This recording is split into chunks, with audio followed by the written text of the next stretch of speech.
Porque aquela onda dos pit boys, né? Você que não é do Rio, não deve, talvez não lembre, né? Ou até seja bem informado e lembre, mas o carioca todo sabe o que eu tô falando, pit boy. Vamos lá. Então, eu praticando jiu-jitsu e trabalhando dentro de um bar, né, eu trabalhei a vida inteira no caixa do Bar do Oswaldo. Né? No Rio de Janeiro, assim, é difícil eu ir a algum lugar e não encontrar uma pessoa que fala assim, e aí, Romeu, beleza? E aí, da batida, Oswaldinho e tal. É difícil não acontecer isso. Né? Então, eu passei a ser meio um psicólogo da noite, né? Chegava lá o cara, eu quero beber para esquecer. Eu falei assim, olha, desculpa, aqui não tem nada para você esquecer. Que tem no máximo para você comemorar. Porque é uma diferença muito grande se você beber triste e você beber feliz.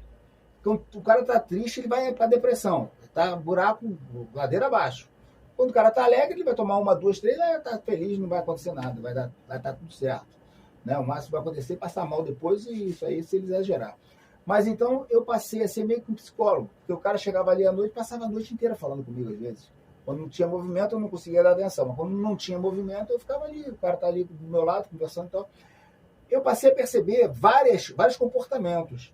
E aquilo que acontecia dia a dia, na rua, nas boates, que tinha agressões e tudo mais, eu via que garotos faziam aquilo ali que não eram expoentes da luta, porque quem era expoente da luta estava em casa descansando, estava namorando, estava no cinema, estava curtindo a noite de uma forma tranquila. Aqueles que faziam a arruaça eram aqueles que já estavam ali naquele. Já chegavam na adrenalina, já estavam no problema e tudo mais. E eu falei, cara, isso aí não é. Esse cara não é assim dentro da academia. Dentro da academia, esse cara é manso. Geralmente, esses pit boys eram mansos dentro da academia. Eram garotos que você fala assim, pô, moleque, para com isso aí, cara. E aí, não, tá tranquilo, não. Mas na rua ele era o capeta. Entendeu? Então, quando eu percebi isso, eu falei, cara, é uma injustiça o que está acontecendo. Eu via pessoas como eu, como o Minotauro, como o Vanderlei Silva, pessoas que eram expoentes da arte sendo colocadas como pit boys. Chegou a um ponto que eu falo assim, não, faço jiu-jitsu. Nossa, você não tem cara de lutador de jiu-jitsu, não. Eu falei, por quê?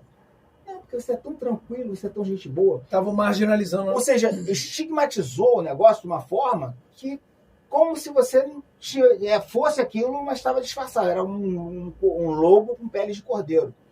E não era. Era justamente isso. Os lutadores são educados, só que existia uma pequena margem que era ruaceira. E quando saía para a rua fazia besteira, muitas vezes fazia escondido do professor, e quando às vezes o professor era maluco também, aí dava pilha e não tinha que estar ali no meio. Bom, nessa época existiam muitas matérias da TV Globo com relação aos pit boys.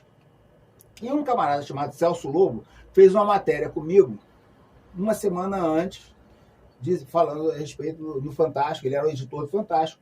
Ele fez uma matéria comigo perguntando, pô, que esse negócio das brigas de rua e tudo mais? Eu falei assim, cara, aqui todo mundo gosta de luta, de briga. Aqui todo mundo gosta de briga, mas é dentro do tatame. E ele botou isso no final, ele não cortou com, aqui todo mundo gosta de briga. Aqui todo mundo gosta de briga, mas dentro do tatame, ele botou direitinho. Só que aí entra o cara, tipo o Bonner, não era o Bonner, era um outro cara falando assim, mas não é bem assim, porque aqui, aí mostrou um cara metendo pau no outro numa boate. Era o Chapelin? Não. Mas os caras estavam... não sei. Chapelin? Não sei. Chapelin, né? Chapelin. Era algum deles. Eu não lembro quem era. Agora já sumiu da minha imagem, da minha memória. Então, assim, aí aparece o cara dando um cacete no outro na boate. Aí, cara, o que aconteceu? Eu guardei isso, eu tinha o telefone dele, ele me deu o telefone dele, não lembro por que motivo ele tinha me dado o telefone, mas eu tinha o telefone desse cara.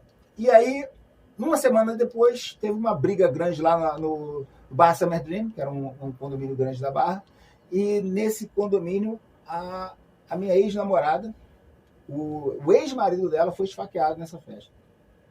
E aí eu convoco os lutadores para dizer que nós não compactuávamos com aquilo. Eu liguei pro Celso Lobo e falei, Celso Lobo, vocês ficam batendo na gente, cara. É um absurdo, meu irmão, o que vocês estão fazendo. Mas vocês não falam nada. Eu falei, se eu colocar os lutadores na praia, você para de bater na gente? Ele falou assim, eu paro. E aí eu convoquei o Minotauro, convoquei o Minotauro, o Vanderlei Silva, fui no São Paulo no programa da Adriane Galisteu para chamar ele estava fazendo uma matéria falando sobre a violência, isso foi uma repercussão muito grande naquela época. Chamei todos os lutadores, fui em tudo da academia. Royler Gracie, Gordo, Amaury Bittetti, todo mundo foi. 400 pessoas na Praia da Barra jogando no domingo, 4/4/2004. Naquele dia, nasceu o movimento do Rio pela Paz, que foi um movimento para desvincular a imagem do jiu-jitsu da imagem dos pit boys. Dali surgiu um movimento político. Então foi um dos momentos onde eu me afastei da luta e eu entrei na política.